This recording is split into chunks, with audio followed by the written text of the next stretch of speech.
انسان تو انسان رہا، جانور کو گالی دینے سے بھی منع کیا گیا۔ یہ شریعت اسلامیہ کا مزاج ہے۔ ہم لازم سمجھ لیتے ہیں مخالف کے لیے جو ہمارے دل میں آئے، جو ہماری زبان پہ آئے، ہم کہہ ڈالیں۔ دشمنی کے بھی آداب ہیں، اسلام نے جنگ کے بھی آداب رکھے ہیں،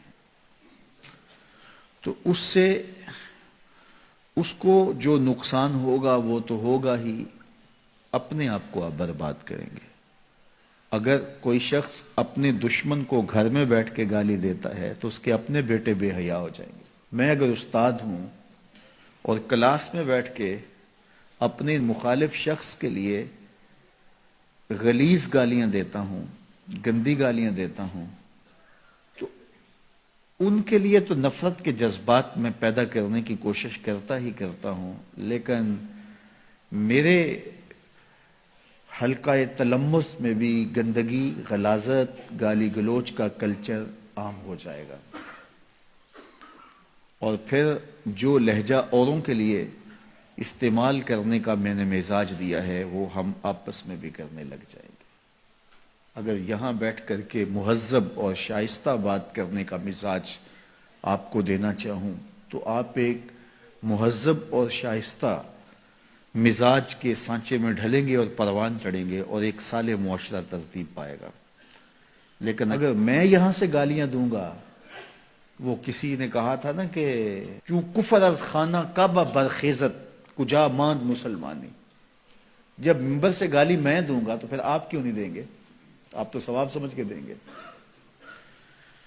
تو کسی معاشرے کے اندر جو بے حیائی پھیلنے کے اسباب ہیں ان میں سے ایک فحش کلام ہے، گالی گلوچ ہے، سب و شتم ہے، اس سے معاشرے کے اندر بدی پھیلتی ہے اور برائی پھیلتی ہے۔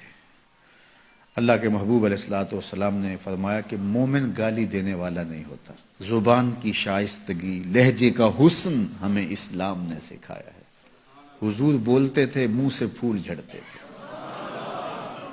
تو لہجے کو میٹھا رکھو تاکہ معاشرت کے اندر بدی نہ پھیلے، معاشرے کے اندر فحش مزاج پیدا نہ ہو۔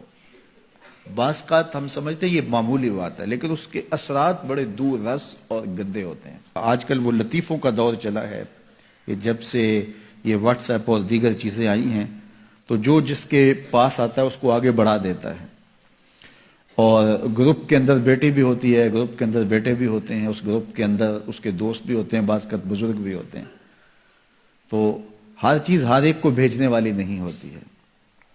تو اس سے کیا ہوتا ہے کہ وہ چیزیں جو میاں بیوی کے مابین گفتگو والی تھی وہ بھی بیٹی کے سامنے جو ہے وہ گفتگو ہو رہی ہے۔ جو چیزیں بیٹے اور بیٹی کے درمیان کرنے والی نہیں تھی، صرف بیٹوں سے کرنے والی ہے، وہ بھی بیٹی کے سامنے ہو رہی ہے۔ ماں اور بیٹی کی جو کرنے والی باتیں تھی وہ بھی بیٹوں کے سامنے ہو رہی ہیں۔ تو معاشرہ جو ہے وہ حیا کے جوہر سے خالی ہو گیا ہے۔ گالی تو دور کی بات ہے، جب لفظ برہنہ ہوتے ہیں تو اس سے معاشرے کے اندر گندگی پھیلتی ہے۔ کسی زمانے میں جب کوئی ایسا ماجرا ہوتا تو اخبار میں خبر چھپتی تھی کہ فلاں جگہ پر ایک مرد اور ایک خاتون یا ایک لڑکا اور ایک لڑکی قابل اعتراض حالت میں پائے گئے، بس اتنی خبر ہوتی تھی، قابل اعتراض حالت میں پائے گئے۔ تو بس یہ لفظ ہی کافی تھا اس مفہوم کو بیان کرنے کے لیے، اور آج میڈیا کیمرہ لے کے وہاں گھسا ہوا ہوتا ہے اور مناظر دکھا رہا ہوتا ہے۔ لفظ تو لفظ رہے، لفظوں میں بھی پردہ ہوتا تھا، لفظوں پر غلاف چڑھا کر کے جو ہے وہ لفظ بیان کیا کرتے تھے۔ تو اب میڈیا گھسا ہوا ہوتا ہے، ایسے مناظر دکھا رہا ہوتا ہے، اور اس سے کیا ہوتا ہے کہ معاشرہ جو ہے وہ بے حیائی کی طرف بڑھتا چلا جاتا ہے۔ دور موجود کے اندر قوموں کو، معاشروں کو بے حیا بنانے کا سب سے بڑا کردار میڈیا نے ادا کیا ہے۔